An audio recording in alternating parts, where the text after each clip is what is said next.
Hi viewers, welcome to our channel. Telangana రాజకీయాల్లో కవిత గారి letter అయితే ప్రకంపనలు సృష్టించినట్టుగానే మనకు కనిపిస్తుంది. ఇప్పుడు ఆ లెటర్ తర్వాత కవిత గారిని అక్కడ ఉన్న షర్మిల గారితో కంపేర్ చేస్తున్నారు. అంటే అక్కడ షర్మిల గారు జగన్మోహన్ రెడ్డి గారిని తొక్కడానికి ప్రయత్నిస్తున్నట్టే ఇక్కడ కూడా కేటీఆర్ గారిని ఏమన్నా ఇబ్బంది పెట్టే ప్రయత్నం కవిత గారి నుంచి వస్తుందా అన్న అనుమానాలు కూడా చాలా మందిలో కలిగాయి. సో ఏ విధంగా చూడొచ్చు కవిత గారి లెటర్ ని షర్మిల గారితో కంపారిజన్ ఎందుకు వచ్చింది? సో ఈ రకమైన వివరాల కోసం దీన్ని అనాలిసిస్ చేయడానికి ప్రజెంట్ మనతో పాటు సీనియర్ జర్నలిస్ట్ అరవింద్ కొల్లి గారు ఉన్నారు. వారిని అడిగి వారి ఒపీనియన్ అయితే దీనిపైన తెలుసుకునే ప్రయత్నం చేద్దాం. సార్ నమస్కారం. సార్ 2 రోజుల నుంచి కూడా చూస్తున్నాం కవిత గారి లెటర్. మొదట అది తను రాయలేదు అన్నట్టుగానే ప్రొజెక్ట్ అయింది, కానీ తనే ఒప్పేసుకుంది నేనే రాశాను అని చెప్పేసి. సో ఇప్పుడు ఆ లెటర్ చూసాక ఏమన్నా బీఆర్ఎస్ లో కవిత గారు తిరుగుబాటు చేస్తున్నారా? అది కూడా కేసీఆర్ గారికి కాకుండా కేటీఆర్ గారికి ఏమన్నా తిరుగుబాటు చేస్తున్నారా? కేటీఆర్ గారిని సీఎం కాకుండా అడ్డుకునే ప్రయత్నం ఏమన్నా జరుగుతుందా అన్నట్టుగానే చర్చలు జరుగుతున్నాయి. షర్మిల గారితో కూడా కంపారిజన్ చేస్తున్నారు. సో ఏ రకంగా చూడొచ్చు దీన్ని? అంటే ఇక్కడ కంపారిజన్ చేసే క్రమంలో గమనించాల్సినటువంటి ముఖ్యమైన అంశం ఏంటంటే అక్కడ అన్న నన్ను తొక్కేస్తున్నాడు అనేది ఆవిడ అభియోగం. అట్లాగే ఆస్తుల పంచాయతీ కూడా అంటే ఒక మొదట రాజకీయపరమైనటువంటి అంశం నుంచి మొదలై తర్వాత ఆస్తుల పంచాయతీ కూడా బయటకు వచ్చింది. ఇది ఒక అంటే అదొక పరిపక్వ దశకి చేరింది. అది పరిపక్వ దశకి చేరి ఆవిడ వేరే పార్టీకి అధ్యక్షురాలుగా ఉండటం, ఆ పార్టీ విషయంలో ఆవిడ సొంతంగా తెలంగాణలో పార్టీ పెట్టడం, తర్వాత అక్కడికి వెళ్ళటం, చాలా చాలా కొన్ని అంశాలు జరిగినాయి. అయితే ఇప్పుడు కవితకి సంబంధించిన అంశంలో ఏంటంటే కవిత గారి నిర్ణయం కానీ కవిత గారి చేసుకున్నటువంటి పని కానీ ఇంకా ప్రీమెచ్యూర్ స్టేజ్లో ఉంది. అది పరిపక్వ దశకి చేరలేదు. బట్ పరిపక్వ దశకి చేరే క్రమంలో కేసీఆర్ అనేటటువంటి ఒక టవరింగ్ పర్సనాలిటీ మాట వీళ్ళు వింటారా? అసలు కేసీఆర్ మాట వినటం కంటే కూడా ముఖ్యంగా కేసీఆర్ వీళ్ళని వినిపించేలాగా ప్రభావశీలమైనటువంటి స్థాయిలో ఉన్నారా? ఇట్లాంటి విస్తృతమైనటువంటి చర్చలు అంశాలు ఉన్నాయి. చాలా క్లియర్గా గమనించాల్సిన అంశం ఏంటంటే కేసీఆర్ డిక్టేట్ చేసేటటువంటి స్టేజ్లో ఉన్నాడా లేదా అనేది ఒక ప్రధానమైనటువంటి అంశం. రాజకీయంగా రాజకీయపరమైనటువంటి చర్చల్లో చాలా కీలకంగా గమనించాల్సిన అంశం ఇది. కేసీఆర్కి నిజంగానే కుటుంబం మీద, పార్టీ మీద, పిల్లల మీద అంత గ్రిప్ ఉందా అనేది ఒక ప్రధానమైన అంశం. షర్మిల విషయానికి వచ్చేసరికి షర్మిలకి తండ్రి లేరు, షర్మిల కేసులు తండ్రి లేరు. అదే సందర్భంలో తల్లి కొంచెం ఊగిసలాట ధోరణి వ్యవహరించడం, అదే సందర్భంలో తల్లి పూర్తిగా షర్మిల వైపే ఉండటం, షర్మిల వైపు ఉండటంతో పాటు షర్మిలకి అన్యాయం జరిగింది ఆస్తుల పరంగా అనే వాదన ఏదైతే ఉందో ఆ వాదనని బలంగా తీసుకురావడం. కవిత విషయంలో ఆస్తులకు సంబంధించినటువంటి అంశం కానీ ఇది కానీ లేదు. ఇది ఇక్కడ ఇంకో విషయం గమనించాల్సింది ఏంటంటే కవిత విషయంలో కేవలం కేటీఆర్ కవిత మధ్య కాకుండా సంతోష్ రావు కూడా కవిత కొంత దూరంగా ఉంటుంది. సంతోష్ రావు తనకి కజిన్, అన్నని కూడా కొంత దూరంగా ఉంటుంది అనేటటువంటి అంశం కూడా వినిపిస్తుంది. ఇక్కడ సంతోష్ రావు, కవిత, కేటీఆర్ ఇది త్రిముఖ పోటీ అవుతుందా లేదా హరీష్ రావుని కూడా వేసుకుంటే చతుర్ముఖ పోటీ అవుతుందా అనేటటువంటిది కుటుంబం చుట్టూ తిరుగుతున్నటువంటి వివాదాలు ఇవి.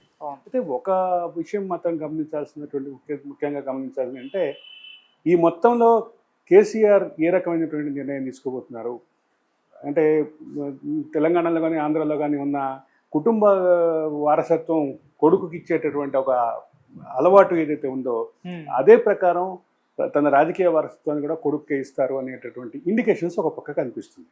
రెండో పక్క హరీష్ రావు కూడా కొంత అసంతృప్తి కనిపిస్తుంది. వీటన్నిటికీ లాజికల్ కన్క్లూజన్ ఏమొస్తుంది, ఏ దిశగా వెళ్తాయి అనేటటువంటి అంశం పక్కన పెడితే ఈ రెండింటినీ పోల్చి చూడటం మాత్రం ఖచ్చితంగా చర్చలో కీలకమైనటువంటి అంశంగానే భావించాలి. అంటే మరొక ప్రస్తావనకి సంబంధించినటువంటి అంశం ప్రస్తావించాల్సిన అంశం ఏంటంటే ఆంధ్రప్రదేశ్ రాజకీయాల్లో తెలుగుదేశం పార్టీకి తర్వాతి తరం వారసుడుగా కేవలం లోకేష్ ఉంటారా అనే చర్చ కొంతకాలం క్రితం మొదలైంది.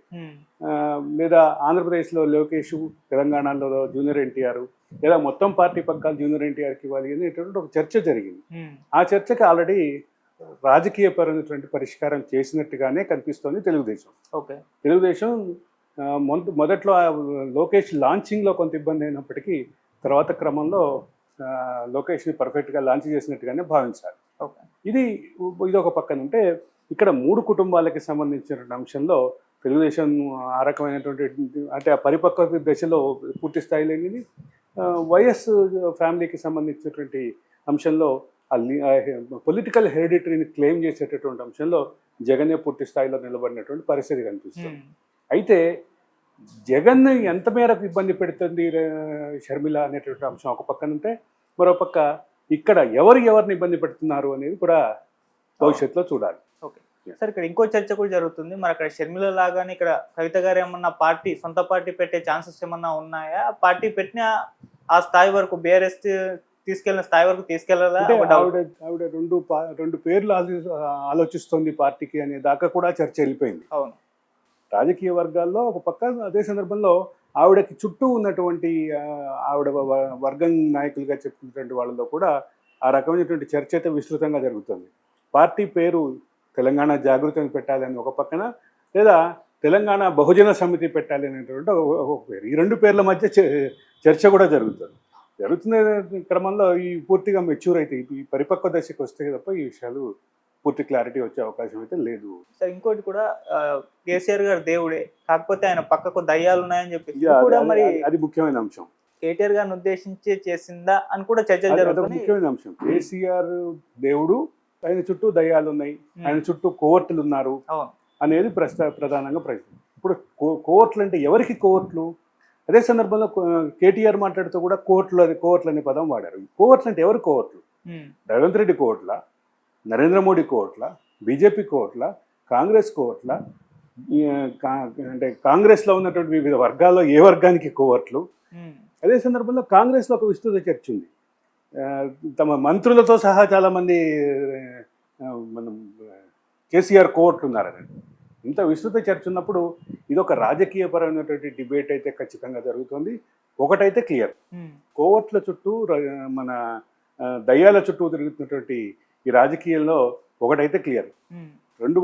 రెండు పక్కన మోహరించినటువంటి వాళ్ళు రెండు వర్గాలు కూడా చాలా క్లియర్గా తమ పార్టీలో ఉన్నటువంటి వాళ్ళని వేరే పార్టీలో ఉన్నటువంటి వారి కోవర్టులుగా లేదా అనుకూలుగా ఎస్టాబ్లిష్ చేయడానికి చేస్తున్నటువంటి ప్రయత్నం మాత్రం ఖచ్చితంగా అది ఎక్కడికో దారితీస్తుంది. దానికి ఏదో సిగ్నల్స్ అయితే ఉన్నాయి, దానికి సంబంధించిన సిగ్నల్స్.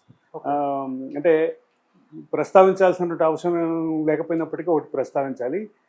తమ పార్టీలో తమ నాయకుడి చుట్టూ ఇతర పార్టీల కోవర్టులు ఉన్నారు అనేటటువంటి మాట మాత్రం ఖచ్చితంగా ఆ పార్టీకి నెగటివ్ ఇంపాక్ట్ చూపించే అవకాశం అయితే రాజకీయాల్లో ఉంటుంది.